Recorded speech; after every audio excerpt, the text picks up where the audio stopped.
नमस्कार मंडळी, सिम्पली मराठी या आपल्या यूट्यूब चॅनलमध्ये तुम्हा सर्वांचं अगदी मनापासून स्वागत आहे.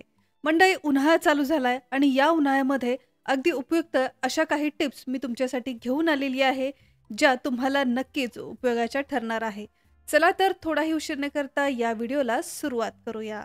उन्हाळ्याच्या दिवसांमध्ये जर काही दिवसासाठी तुम्ही बाहेर जाणार असाल आणि घरात असलेल्या झाडांना पाणी घालणं आपल्याला शक्य नसेल, तर या उन्हाळ्यामध्ये ही झाडं सुकून खराब होऊ नये यासाठी एक सोपी ट्रिक आपल्याला करायची आहे. पहा, ज्यावेळेस तुम्ही असा नारळ सोलत असता त्यावेळेस नारळाची ही जी साल आहे, फायबर आहे, ते उपयोग नाही म्हणून आपण हे फेकूनच देतो. परंतु असं न करता इथून पुढे हे फायबर आपल्याला फेकून द्यायचं नाही.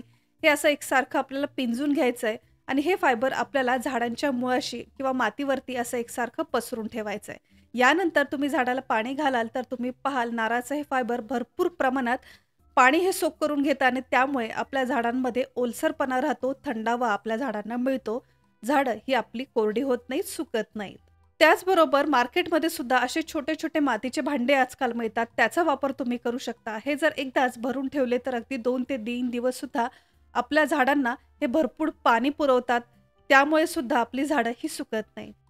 प्लास्टिक बॉटलचा वापर करून सुद्धा तुम्ही अगदी बरेच दिवस झाडांना पाणी हे पुरवू शकता. काय करायचं, प्लास्टिक बॉटल्सला 3 ते 4 होल्स करायचे आहेत आणि ही प्लास्टिकची बॉटल अशी पूर्ण भरून तुम्ही एक-एक कुंडीमध्ये झाडांमध्ये ठेवू शकता. याच्या वापरामुळे सुद्धा आपल्या झाडांना अगदी बरेच दिवस पाणी हे पुरवलं जातं आणि त्यामुळे आपली झाडं ही काही सुकत नाहीत.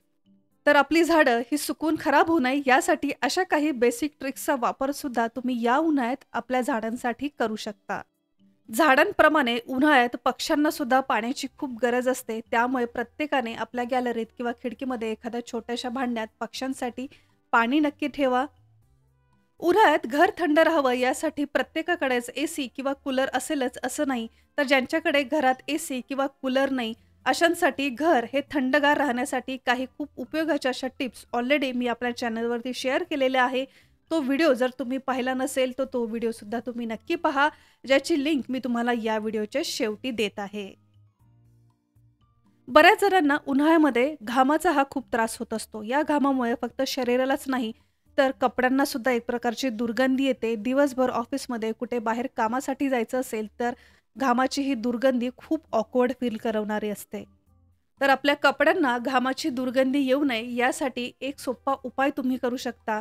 कपड्यांना इस्त्री करताना फक्त अशीच इस्त्री करायची नाही, तर यासाठी एखाद्या रिकाम्या स्प्रे बॉटलमध्ये थोडंसं पाणी आणि तुमच्या आवडीचा कुठलाही परफ्यूम, अत्तर वगैरे जे काही तुम्ही रोज वापरता ते थोडंसं या पाण्यामध्ये मिक्स करून या स्प्रे बॉटलमध्ये भरायचं आहे आणि कपडे इस्त्री करण्यापूर्वी या कपड्यांवरती ते स्प्रे करायचं आहे आणि त्यानंतर यावरती इस्त्री फिरवायची आहे. तुम्ही पाहाल असं केल्यामुळे कपड्यांवरती हा जो परफ्यूम आहे बराच काळ टिकतो आणि उन्हाळ्यामध्ये घामाची जी दुर्गंधी असते यामुळे ती येत नाही. ज्यांना घामाचा अतिउष्णतेचा त्रास होतो, सन टॅनिंगमुळे चेहऱ्याची, हातापायाची आग होते, बरेचसे स्किन प्रॉब्लेमला फेस करावं लागतं, अशांसाठी एक सोपा रिफ्रेशिंग करणारा घरगुती स्प्रे तुम्ही बनवून वापरू शकता. यासाठी एखाद्या स्वच्छ स्प्रे बॉटलमध्ये थोडंसं गुलाब पाणी, कोरफडीचं थोडंसं गर यामध्ये मिक्स करून हा स्प्रे ज्यावेळेस तुम्ही उन्हात जाल, हातापायाची स्किनची जळजळ होते, अशा वेळेस त्या स्किनवरती हा स्प्रे तुम्ही स्प्रे केला तर तुम्ही पाहाल सन टॅनिंगही होत नाही, उष्णतेचा त्रासही कमी होतो आणि आपल्याला फ्रेशही वाटतं. तर हा स्प्रे तुम्ही रोज ऑफिसमध्ये तुमच्या हँडबॅगमध्ये रोज कॅरीही करू शकता. उन्हाळा म्हटलं की सगळ्यांच्याच घरात एक कॉमन प्रॉब्लेम आपल्याला नेहमीच दिसतो, तो म्हणजे माशा आणि मुंग्यांचा. एखादा अन्नाचा कण जरी सांडला असेल तर लगेचच त्यावरती मुंग्या, माशा वगैरे होऊ लागतात.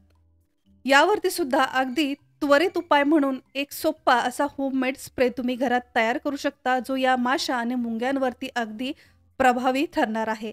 पहा, काय करायचंय, घरामध्ये जर पुदिना असेल किंवा तुळशीची पानं असतील किंवा कडुलिंबाची पानं असतील तर त्याचा रस आपल्याला काढायचा आहे. हा रस थोडासा पाण्यामध्ये मिक्स करून एका स्प्रे बॉटलमध्ये भरायचा आहे. जिथे माशा किंवा मुंगे असतील त्यावरती हा स्प्रे तुम्ही वापरू शकता. खूपच प्रभावी असा या मुंग्या आणि माशांवरती हा स्प्रे काम करतो. जर तुमच्याकडे असं तुळशीचं किंवा पुदिना किंवा कडुलिंबाची पानं वगैरे नसतील तर मार्केटमध्ये सुद्धा याची रेडीमेड ऑइल मिळतात. तर या ऑइलचा वापर तुम्ही करू शकता. हे ऑइल थोडंसं पाण्यात डायल्यूट करून याचे स्प्रे तुम्ही घरात करू शकता. माशा आणि मुंग्या होण्यामागचं एक मेन कारण म्हणजे घरामध्ये असलेली अस्वच्छता. त्यामुळे उन्हाळ्यामध्ये इतर सगळ्या गोष्टींबरोबरच घर हे नेहमी स्वच्छ ठेवण्याचा सुद्धा प्रयत्न करा. घर आपलं हे नेहमी स्वच्छ राहावं यासाठी एक ऑल पर्पज असा क्लीनरचा एक व्हिडिओ मी ऑलरेडी आपल्या चॅनलवरती शेअर केलेला आहे. तो जर तुम्ही पाहिला नसेल तर तो सुद्धा नक्की पहा. घर हे नेहमी स्वच्छ राहण्यासाठी हा स्प्रे खूपच उपयोगाचा आहे. सो फ्रेंड्स, आय होप की आजच्या या व्हिडिओतील थोड्याशा बेसिक बट तितक्याच उपयोगाच्या अशा ट्रिक्स तुम्हाला सुद्धा नक्कीच नवीन आणि उपयोगाच्या वाटल्या असतील तर या व्हिडिओला एक लाईक नक्की करा. हा व्हिडिओ तुम्हाला कसा वाटला कमेंट करून सांगायला विसरू नका. आणि अजून जर तुम्ही सिम्पली मराठी या आपल्या यूट्यूब चॅनलला सबस्क्राईब केलं नसेल तर वाट कसली पाहताय, लगेच सबस्क्राईब करा. हे अगदी फ्री आहे. सबस्क्राईब बटन समोर एक नोटिफिकेशन बेल आहे, ते सुद्धा प्रेस करायला विसरू नका.